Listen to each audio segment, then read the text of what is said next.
We turn now to someone who is an expert on these types of meetings, Harry Broadman, Managing Director of Berkeley Research Group, former White House economic official.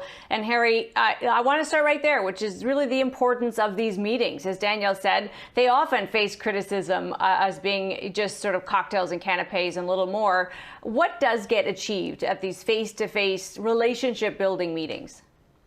Well, I think particularly in this environment where there has not been a face-to-face meeting in almost 2 years, notwithstanding the budget that people might be complaining about, it's very important for these leaders to get together. And don't forget, the last time that there was a summit, which was virtual, Mr. Trump was the president, so we have a very different president. So I don't think that should be dwelled upon. I think there are lots of issues that have to be dealt with at this meeting.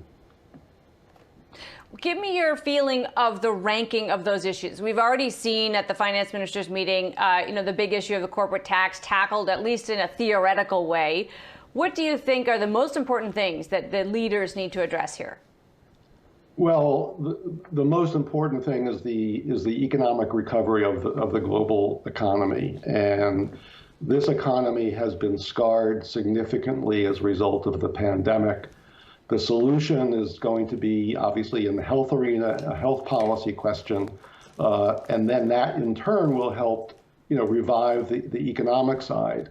But frankly, even when there is a turnaround, there's going to be different rates of speed of recovery in different parts of the world, with emerging markets not recovering, or the poor countries in particular not recovering as fast as the wealthy advanced countries.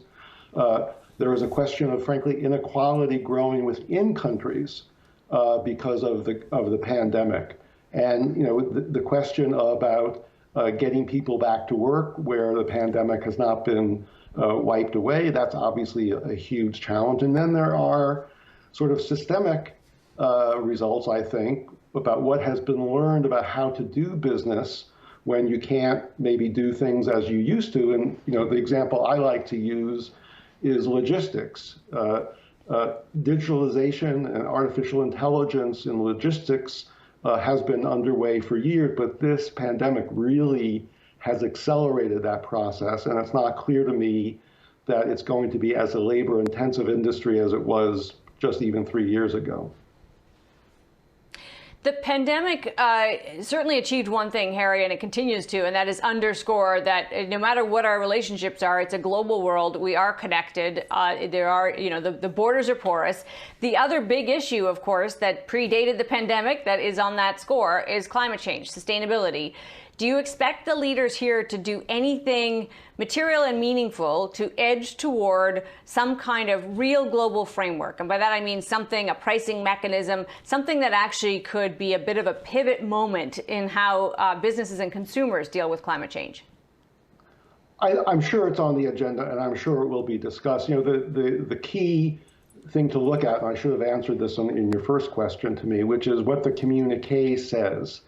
And having been at these meetings, the communique, I'm sure, has already been in draft form, and what is being discussed tomorrow and the next day is what is in that communique. And there is usually calling attention to a variety of these problems, and I'm sure how to think about carbon taxes, how to think about global warming in general will certainly be discussed, and you will see it in the communique, that's for sure. Where do you think China will figure in this meeting? In terms of the relationship, obviously the U.S. it's a different story, Harry, but it's not actually materially different in some ways, given that President Biden is kind of renewing some of the blacklists that are in place against China. How will it feature here? It will loom large, and I hope that it does loom large, because I do think that the G7, the group, small group but important group of the advanced democracies, really need to get their act together with respect to competing with China.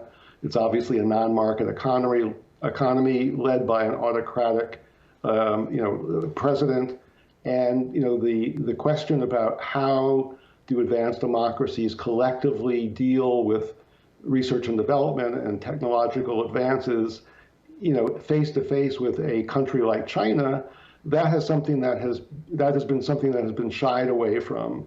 And so I'm sure that that issue will loom very large, both the economic effects and the technological and national security effects. So China is in the room, whether they're physically there or not. What do you think needs to happen? What would be your advice to the leaders about their thinking and any kind of collective agreement when it comes to China and some of those relationships around R&D and investments? Yeah, I mean, you know, the G7 and the advanced democracies, you know, and obviously including to some extent China, we are woven together through a series of trade agreements and a series of investment agreements.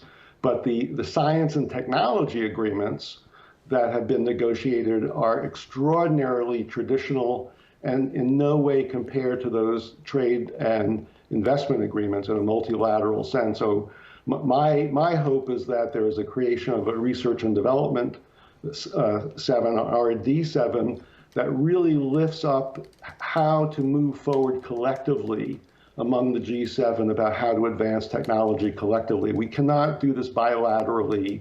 We cannot do it unilaterally. We've matured a lot in terms of the trade and investment front, but done nothing on the R&D front of any importance. So that would be my hope as an R&D 7 to come out of this. You know, in some ways, it feels as though trade disputes may settle down now. In other ways, it also feels as though we're in a new era. If not, Harry, if we wouldn't call it protectionism, we might call it onshoring for sure. We're seeing people use kind of supply chain disruptions as an excuse to bring their supply chain closer to home, et cetera, et cetera. This is all kind of contrary to the thinking of the last 30 years. Is it worrisome at all in your view? Is it something the leaders need to be discussing? They do need to be discussing it. And frankly, I'm not sure how far protectionism can go, particularly with respect to supply chains, which is why, in fact, I raised the logistics sector in the very beginning. We live in a globalized economy, you know, clearly more globalized than we thought because of the pandemic. But that means it's really difficult to sort of wall off one country from another because the way that products are sold and made are tiered across many different countries. So if you buy a product, you know, in the US, some portion of it was made in China, then more value added of it is made in Thailand, then even more value added is added in Brazil, and then it comes to the United States. So, you know, the world is more complex economically than I think people who might think about tariffs as a way of solving things, that there's going to be a lot of leakage in the system, and the market's going to have enormous pressure, I think.